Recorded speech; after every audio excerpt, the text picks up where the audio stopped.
Welcome to our deep dive, everyone. We've got a fascinating collection of excerpts about astrology and occult sciences. Everything from casting nativities to palmistry and even some spooky ghost stories. Oh, it's treasure trove. It really is. We're going to be focusing mostly on this 1854 text called The Wonders of Magic. Interesting. Yeah, it's by this Dr. C.W. Robach, and he claims to be a seventh son of a seventh son in a family known for prophetic gifts. Wow, seventh son of a seventh son. Across so many cultures, that's believed to come with special powers, right? It is, particularly with healing and divination. Yeah, it's like it points to this much deeper belief system. Like it stretches far beyond just Dr. Robach himself. I know. I find it fascinating that these beliefs were so widespread. And get this, he didn't just rely on those inherited abilities. He traveled the world, like learning from experts in Egypt, Persia, even mingling with European royalty. Oh, wow. So he was really dedicated to his craft. That's pretty intense. He was, and he claimed to have cast thousands of nativities, those birth charts. And he believed that astrology could offer really valuable insights into a person's life path, like what their challenges would be. But he says his focus was always on using this knowledge to help people overcome those obstacles. That's key, right? Like historically, astrology was often seen as this tool for both prediction and personal growth, not just like fortune telling. Yeah, so it's not about just accepting fate, but more about understanding it and navigating it. Exactly. Like imagine having a roadmap, but you still have the power to choose which route you take. Okay, that makes sense. So where do we even begin with this journey through time and mysticism? Let's rewind the clock way back to ancient Egypt. Okay. Dr. Robach talks about this Egyptian prince named Menkaush, who is credited with discovering the Philosopher's Stone. Wait, the Philosopher's Stone? Like the legendary substance from alchemy? The one that could supposedly turn base metals into gold? That's the one. What does that even have to do with astrology? Well, it's all connected. The Philosopher's Stone wasn't just about material transformation. It was about a spiritual quest for perfection, like unlocking hidden knowledge. Oh, I see.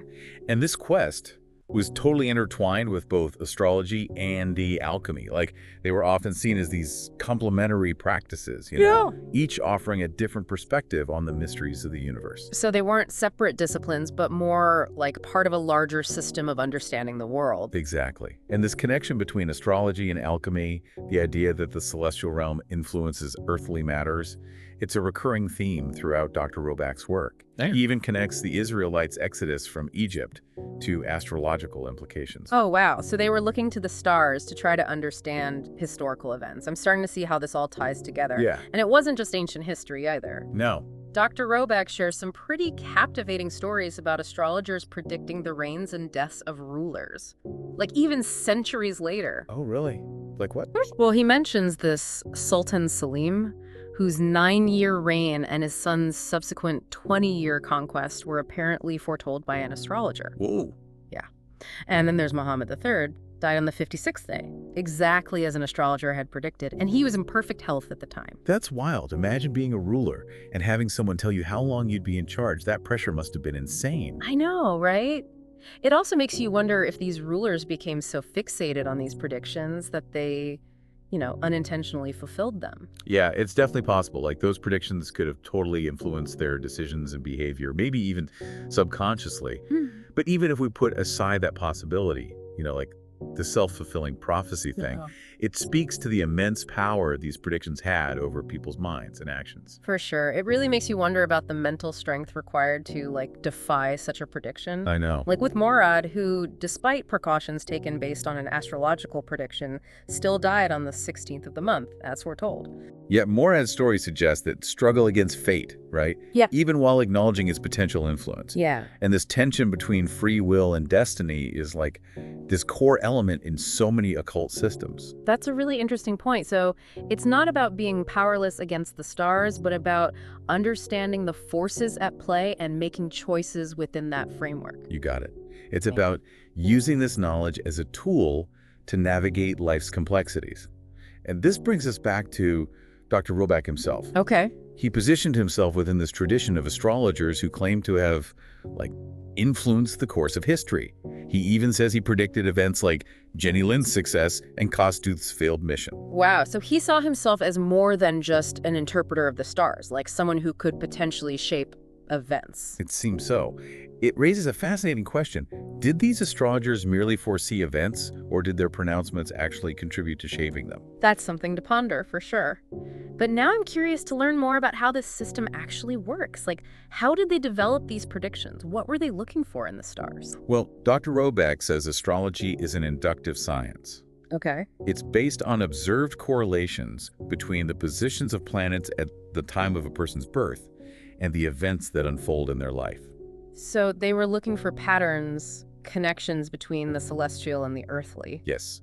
They meticulously charted the movements of the planets, believing that the structure of the solar system had a direct impact on individuals. And this is where the 12 houses come in. Okay, so remind me, the 12 houses are? These are divisions of the zodiac, each governing different aspects of a person's life. Oh, right. Like, think of them like rooms in a house. Each room represents a specific area of life. Like, for example, the 7th house is associated with partnerships and relationships. So the position of planets in this house, at the time of your birth, might reveal insights into your romantic life, your compatibility with others, and the challenges you might face in relationships. Okay, that's a really helpful analogy. So by studying the positions of the planets in these houses at the time of someone's birth, they could supposedly make predictions about different aspects of their life. Exactly. And they didn't just look at the planets. They also considered the signs of the zodiac, the angles between planets, and like a whole host of other factors. It was a super intricate system. It sounds incredibly complex, but what about other methods of divination? Was astrology the only tool in their arsenal? Oh, not at all. Dr. Robach also talks about other fascinating practices, like geomancy. He uses patterns of dots or points for divination. Huh. That one sounds a bit more obscure than astrology. How does that one work? Well, think of it like a form of symbolic communication with the universe. Oh. Practitioners would create these patterns, often through like seemingly random processes, like tossing pebbles, marking lines in the sand, and then they'd interpret them based on established rules and associations. So it's kind of like reading the tea leaves of the earth, looking for meaning in these seemingly random patterns. Exactly. And just like astrology, it involves intricate rituals and tools, making it like this highly symbolic and multifaceted practice. That's really interesting. But what about those practices that focus on the human body, like palmistry? Ah, yes. I'm curious to learn more about those. Palmistry, also known as chiromancy, is the art of reading the lines and mounts on a person's hand to reveal their character and destiny. Yeah, that's the one I'm most familiar with, I think. People always joke about palm reading, but is there any real substance to it? Well, like many of these practices, it's based on a symbolic understanding of the hand, and its connection to different aspects of the self. Dr. Robach gives specific examples of interpretations. For instance, a crooked line on the mount of Mercury, which is associated with communication and intellect, might indicate a tendency for dishonesty or theft. So our hands are like maps to our souls, with each line and crease revealing a piece of the puzzle. Aha, you could say that. It's about understanding the microcosm of the hand as a reflection of the macrocosm of the individual. I'm starting to see a theme here, this connection between the individual and the universe. Definitely. And this idea is further explored through other practices like physiognomy and metaposcopy. Those sound even more intriguing. Break those down for me. Okay, so physiognomy involves reading character and destiny through facial features. Dr. Robach says it was practiced even before Johann Caspar Lavater, the guy who popularized it in the 18th century. Right. So they believed your facial features could reveal secrets about your personality and even your future. That's the idea. They'd look at everything from the shape of your nose to the set of your eyes, searching for clues to your inner nature. Makes you wonder if we're still subconsciously doing this today, like making judgments about people based on their appearance. Well, for sure. It's definitely possible. These practices often tap into these deep-seated human instincts and patterns of observation. That's true. Okay, what about metaposcopy? That one sounds like it could be straight out of a sci-fi movie. Metaposcopy focuses on the lines and markings on the forehead. Okay. And metaposcopists believed that those lines were connected to planetary influences, just like in palmistry. Like each line or marking was associated with a specific planet and its corresponding qualities. So it's like your forehead becomes this miniature solar system reflecting the cosmic forces at play in your life. Exactly. It's all interconnected. And that's what's so fascinating about all of these practices. Yeah. They stem from this idea that the universe is a web of interconnectedness, and that by studying those connections, we can gain insights into ourselves and our destinies. I love that. But what about those aspects of Dr. Robach's work that deal with the more, shall we say, supernatural phenomena? He doesn't shy away from discussing magic, spirits, and all sorts of things that might make even the biggest skeptic raise an eyebrow. Oh, yeah, for sure. Are we ready to venture into that territory? Indeed. But perhaps we should save that for part 2 of our deep dive. Okay, you've definitely piqued my curiosity.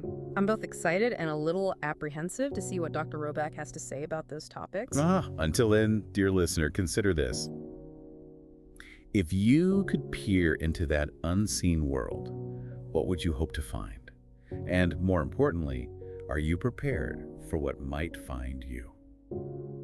Welcome back to our deep dive into the world of Dr. C.W. Robach and his wonders of magic. Last time we explored astrology, palmistry, a whole array of divination methods. Now, I gotta admit, I'm ready for the spooky stuff. Dr. Robach's book also has this collection of narratives about supernatural encounters, right? It does, yeah. And these stories are more than just entertaining ghost stories, Yeah. They give us this glimpse into, the beliefs and anxieties of different historical periods, and how people tried to make sense of events that they just couldn't explain. Okay, I'm ready to be spooked. Where do we begin? Let's start with a chilling tale